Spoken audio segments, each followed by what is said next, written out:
realer than real, that be realer than y'all. Hey, real like mistakes. Yeah, got so many aces up my sleeve, no more all forced. What you seeing, everybody? Where's the scene? Welcome back to the channel 868 Guna TV with your boy Zuberi. So today we have some exciting news. Daneil Ek apparently made a second bid for £2 billion basically. So I'm glad that he keep on putting pressure on the Cronkies. He keep on putting, making sure that he is always in their face, always, right there.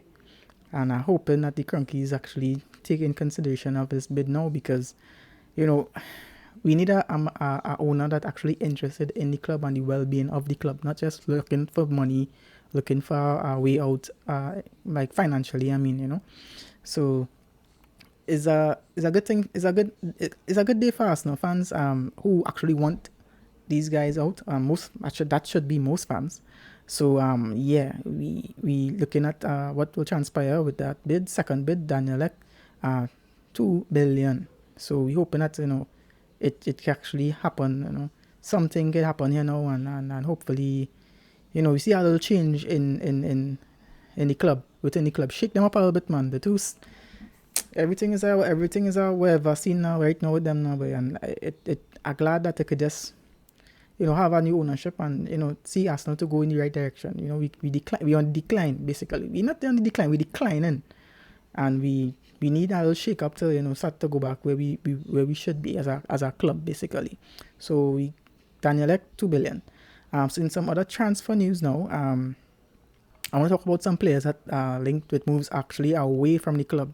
A player like Granit Xhaka, who has been at the club more 4 or 5 years now.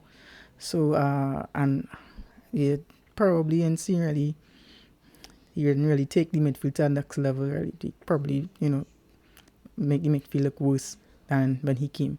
So he linked a move to Roma. Jose Mourinho, the new coach at Roma, actually looking like he wanted to sign Granit. As an Arsenal fan who watching Arsenal for many years, and seeing this guy in the midfield, he could go. He's not the worst player I've ever seen, but the mistakes just cost Arsenal too much. Too much of his mistakes leads to goals, and it kind of depressing. So he could leave. To be honest with you, this area probably might suit him, because the game is a little slower in Italy, so he might have a little more time on the ball to ping his long passes and have time to see the game a little better. I know it's not really a rush as it is in England. Everybody pressing, as he might have an opportunity to have more time on the ball. So he's linked to a move away. Well, his replacement is looking like will be Ruben Neves of Wolverhampton. So he actually looking at Wolverhampton actually have him priced at 30 to 40 million, and Arsenal, knowing Arsenal, watching Arsenal doing transfers for many years as well, definitely don't want to pay that amount. Definitely they want to pay less, and they're looking at maybe 20 million.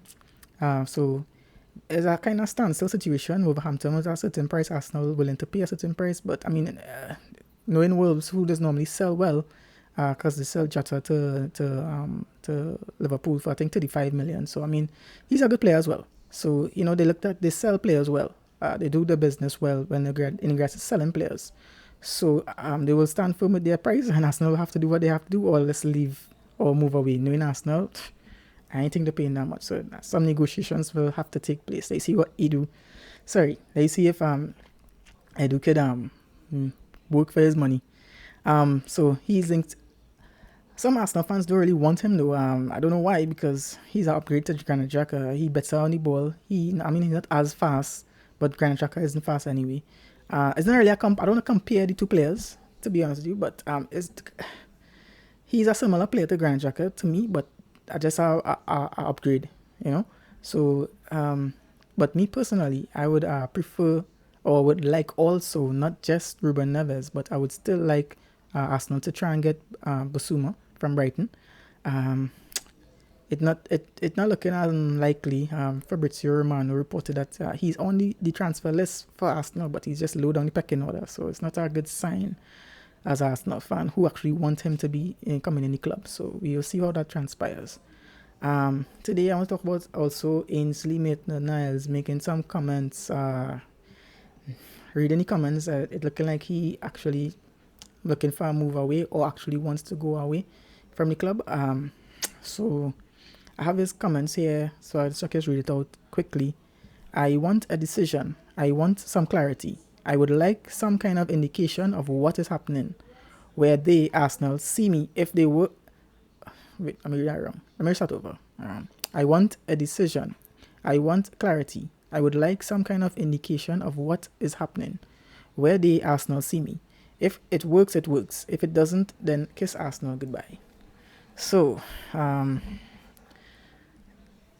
Ainsley Maitland-Niles wants some clarity of his position in Arsenal, and I don't blame him. He wants to be a midfielder. Everybody knows that Ainsley Maitland-Niles want to play midfield, but I don't think Arteta sees him as a out-and-out midfielder, and he will only play him as a right back. So it's looking like Ainsley Maitland-Niles, according to his words, will kiss Arsenal goodbye.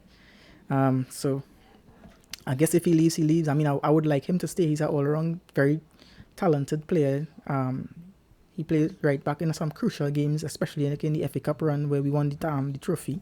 He played that semi-finals against City and against Riyad Mahrez, and in the finals he played really well. And he would have been a good right back, but you see, he didn't take his opportunity when it came. He didn't really make that right back position his own. And players like Callum Chambers, and they stepped up to the task. And I mean, Callum Chambers also is not really the best of right backs or the best of defenders on a whole. I mean, he better than somebody. He didn't do bad. All right, I don't want to downplay the role that he played, but I mean, Ainsley to me might be a little more, how can I say, a little more talented, maybe a little faster. I could see Ainsley holding on the right back position, but he didn't really want it. So, all the best to him if he leaves. I would hope he stays, but he can maybe get some funding for that Ruben Neves deal, or maybe we could do a swap deal. Let Ainsley go the next way and buy Ruben Neves for cheap. Maybe, I don't know. So guys, one other thing, Willian is linked with a move away. Surprisingly linked to Chelsea. I don't think that happening, but Anak's linked he might be moving to the MLS, which is more likely. So hopefully he could get that deal done, and he could just leave the club as well, free up the wage bill, because he wants on some big money. I don't know why we get him in the first place, but that is not the only point. He is linked with a move away, and I am praying to the football gods that he just goes and gets his move wherever he wants to go. So hopefully Willian will be leaving our club. Hopefully, fingers crossed. So guys, that's it for the video today. Exciting news, especially with the Daneil Ek bid. So hopefully that could get done, guys. So like, comment, subscribe, follow your boy on IG, Zuberi_Ghana for life, and I will see you in the next one.